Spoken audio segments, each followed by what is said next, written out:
சேலத்திலிருந்து கோயம்புத்தூர் போகிற பைபாஸு நசீலூரில் நாம் இருக்கிறோம். கோயம்புத்தூர் பைபாஸு நசீலூரில் நல்ல காஃபி கடைன்னு ஒரு கடை இருக்குது. இந்த கடையில் அண்ணன் இருக்காரு, கடை ஓனரு. முன்னாள் ராணுவ வீரர்கள் யார் சாப்பிட்டாலும் யார் சாப்பிட்டாலுமே பெரிய இந்த கடையில் வந்து இன்றைக்கு வந்து இன்றைய காலத்தில் பெற்ற அப்பாவுக்கு கூட சாப்பாடு போடாத பசங்க நிறைய இருக்கிறாங்க. இருந்தாலும் கூட முன்னாள் ராணுவ வீரர்களுக்கு இந்த கடையில் எவ்வளவு சாப்பிட்டாலும் ஃப்ரீ. அப்படிதாங்க. அது வந்து 75வது சுதந்திர கொடியேற்ற சொன்னாங்களா, அதுல இருந்து அதுக்கு அடுத்த வருஷத்துல இருந்து குடும்பத்துல ஒதுக்கி வைக்கப்பட்ட ஆண்களுக்கு சாப்பாடு இலவசம் டெய்லி. அவங்களுக்கு வந்து டெய்லி சாப்பாடு இலவசம். நான் என்கொயரி பண்ணுவேன், தண்ணி போடக்கூடாது. உண்மையாலுமே குடும்பத்துல வந்து பசங்க ஒளினால கைவிடப்பட்டிருந்தாங்கன்னா சாப்பாடு உரைக்கிறாங்க. ஒரு விவசாய குடும்பத்தில் பிறகு பெரிய ஒரு பணக்காரலாம் ஒன்றும் கிடையாது. பெருசா இல்ல பாருங்க, 60 வயசுலயே பாடுபட்டு தான் ஜோறு பாடுபட்டு தான் சாப்பிடுறாங்க. இன்னும் விவசாயம் பண்றீங்க? விவசாயம். அப்பா கடை போட்டுருக்காரு. அப்பா விவசாயம் தான்.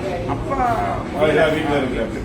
87. இந்த கடை உங்க கடையை வாடகை கடையில் வாடகை கடையில் வந்துட்டு பெரிய மனசுங்க. நல்லா வந்து இந்த நாட்டுக்காக நீங்க தான் வந்து இன்னும் நிறைய உழைக்கணும். வந்து கடவுள் எல்லா காசுமே நல்லா வருதுன்னு சொல்ல முடியாது. 4 பேர்த்துக்கு நம்மளும் செய்யலாமே. பணத்தை கொண்டே வச்சு கடைசியா 1 ரூபா தான் ஒட்டுவாங்க. ஒண்ணும் கிடையாது. கடைசியா இந்த மனசு எல்லாத்துக்கும் வரணுங்களா? பெரிய விஷயம். ரொம்ப நன்றிங்களா. இது வந்து ஒரு தேச சேவையை உங்களுக்கு நினைக்கிறோம். கடவுள் மாதிரி நீங்க தொடர்பேன். நான் கூட அன்னைக்கு சாப்பிட்டது கூட அண்ணன் காசு வரல. ராணுவ வீரர் அப்படி முன்னாள் காசு வரல. இந்த மாதிரி எல்லாத்துக்கும் நீங்க சேவைப்படுத்தீங்க. நம்ம வண்டியே வந்துங்க கம்பல் பண்ணாங்க. தயவுசெய்து என்னோட மனசை நோக இருக்கிறாதீங்க. அங்க கோயம்புத்தூர்ல இருந்து ட்ரைனிங் ஏதோ போயிட்டு எனக்கு அந்த ட்ரெஸ்ஸை பார்த்தாவே எனக்கு ஆசையா இருக்கு. அந்த ட்ரெஸ்ஸை பார்த்தா ஆசையா இருக்கு. இதே லோக்கல் போலீஸ்காரங்க பண்ணல.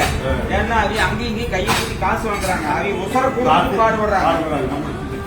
நம்மளுக்காக உயர் கொடுத்து பாடுபடுறாங்க. போலீஸ்காரர் லாரி நிறுத்தி காசு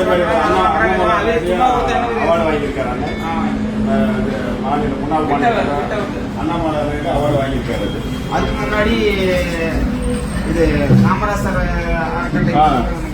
முன்னாள் முதலமைச்சர் காமராஜர் அறக்கட்டளையோ அப்பயும் உங்களுக்கு அதுலயும் இருக்கு.